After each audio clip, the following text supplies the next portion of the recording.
Olá, benditos! Estamos quase no final dos 24 dias nos passos do homem segundo o coração de Deus em 2 Samuel. E quantas lições preciosas nós aprendemos nessa jornada com Davi. Muitas lutas, vitórias, perdas, derrotas e conquistas. Mas hoje nós temos aqui um cântico de vitória que Davi compôs proclamando o que o Senhor fez por ele em sua graça e em sua misericórdia. Este cântico é semelhante ao Salmo 18. As pequenas variações entre os dois devem-se ao fato de que o cântico pessoal de Davi, registrado neste capítulo, foi adaptado para servir como hino público no Salmo 18. É provável que Davi tenha composto essa música quando era jovem, talvez quando Saul morreu e ele assumiu o trono pela primeira vez, como nós lemos no capítulo 8, e ele venceu todos os seus inimigos. Talvez tenha sido cantado por Davi em diferentes momentos, enquanto ele relembrava a sua própria história e de como a mão graciosa de Deus estava com ele em tudo. Davi começa esse cântico de vitória enumerando os diferentes títulos de Deus e que ele tinha experimentado em sua própria vida. A obra de Deus para ele era tão grande, tão abrangente, que ele não poderia conter em apenas um título. E cada título era significativo para Davi, porque Deus cumpriu o significado de cada um deles em sua vida. Essa não é uma lista dos nomes de Deus que podem ser encontrados em um livro de teologia sistemática. Este é o conhecimento de Deus combinado com as experiências que Davi passou junto com ele. Depois, Davi compara as dificuldades pelas quais passou com uma torrente de homens ímpios que o deixaram em grande angústia. O perigo cercava Davi por todos os lados, fisicamente, espiritualmente, emocionalmente e socialmente. Davi estava à beira da ruína quando clamou a Deus. E o movimento de Deus em resposta ao seu clamor foi semelhante ao movimento de um terremoto. O Senhor estava irado com os inimigos de Davi. Davi imaginou o Senhor vindo em seu socorro, em sua glória, velozmente, como quem voava nas asas do vento, tendo o céu escuro como pano de fundo e uma nuvem impelida por querubins. Veio como uma tempestade que caiu com toda a fúria. As setas de Deus eram como raios, sua voz como um trovão, e o vento era o sopro das suas narinas. Não é de se admirar que os seus inimigos fugissem aterrorizados. Quando o Senhor desceu e atendeu o clamor de Davi, ele também estendeu a mão e o tirou das águas perigosas. Durante pelo menos 10 anos, Davi havia passado por grandes apertos, mas o Senhor finalmente o havia conduzido a um lugar espaçoso e seguro. Assim também na escola da vida, Deus promove todos aqueles que nos tempos de dificuldade aprendem as lições da fé e da paciência. O que vemos nesse cântico de Davi é um reflexo da sua confiança no amor de Deus.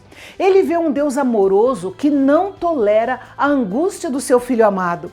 Ele viu Deus aplicar toda aquela majestade e força para suprir a sua necessidade. Uma leitura superficial dos versículos 21 a 25 pode nos dar a impressão de que Davi está se vangloriando, mas não.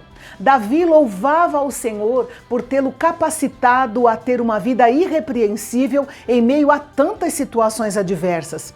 Diante de Deus, o homem segundo o coração de Deus era um pecador humilde, mas diante dos seus caluniadores, ele podia falar sem reservas da sua integridade, da sua fidelidade e da sua sinceridade para com Deus. E hoje nós podemos ir a Deus em oração com a mesma reivindicação, mas não com base em nossa própria justiça, mas na justiça que recebemos através de Jesus Cristo. Do versículo 26 em diante, vemos um princípio interessante. Deus trata as pessoas de acordo com seus pensamentos e as suas atitudes. Davi não apenas cantou sobre isso, mas ele também viveu e se beneficiou disso. Por exemplo, Deus mostrou grande misericórdia a Davi porque ele mostrou grande misericórdia aos outros ao longo da sua vida. Observe que mesmo os misericordiosos precisam de misericórdia. misericórdia. Nenhuma quantidade de generosidade para com os pobres ou perdão para os inimigos pode nos colocar além da necessidade da misericórdia. Do versículo 29 em diante, Davi olha para trás e se lembra de como o Senhor o ajudou durante os anos difíceis de exílio, quando ele fugia de ser morto pelo rei Saul. Na força do Senhor, Davi foi invencível. A partir do versículo 38, ele faz uma descrição das suas vitórias sobre as nações ao seu redor. E nós devemos lembrar que Davi lutava as batalhas do Senhor. Aquelas nações eram rebeldes contra o Senhor, adoravam ídolos e pecavam de forma deliberada e indesculpável. Durante muitos anos, Deus tinha sido paciente com elas, mas elas rejeitaram a sua graça. Agora, essas nações precisavam ser eliminadas para dar lugar a Israel e ao grande plano de Deus para a salvação da humanidade. Do versículo 44 em diante, vemos que uma coisa é lutar as guerras e derrotar os inimigos, e outra bem diferente é manter as nações sob controle. Davi não apenas precisou unificar e liderar as 12 tribos de Israel, como também teve de lidar com as nações em redor sob o domínio de Israel. A vitória do Senhor assustou os povos vizinhos e os fez fugir para os seus esconderijos. Mas logo eles acabariam saindo das suas fortalezas frágeis para se submeter a Davi, o homem segundo o coração de Deus. Ao recapitular esse cântico, percebe-se o que é que tocava mais profundamente o coração de Davi. Ele viu e mencionou Deus pelo menos 19 vezes. Viu Deus nos momentos cruciais da sua vida, tanto nas ocasiões alegres como nas tempestades. Viu o propósito de Deus em sua vida e no povo de Israel como nação e se alegrou por fazer parte desse propósito. E esta é uma experiência que você e eu também podemos ter. E amanhã eu volto para o penúltimo capítulo da nossa série. Vamos ver o registro das últimas palavras de Davi. O nosso herói, o homem segundo o coração de Deus, já está chegando ao fim da sua jornada aqui na Terra. E você não pode perder esse conteúdo maravilhoso aqui no canal Bendito, o nosso canal de Fala Fácil. Até amanhã.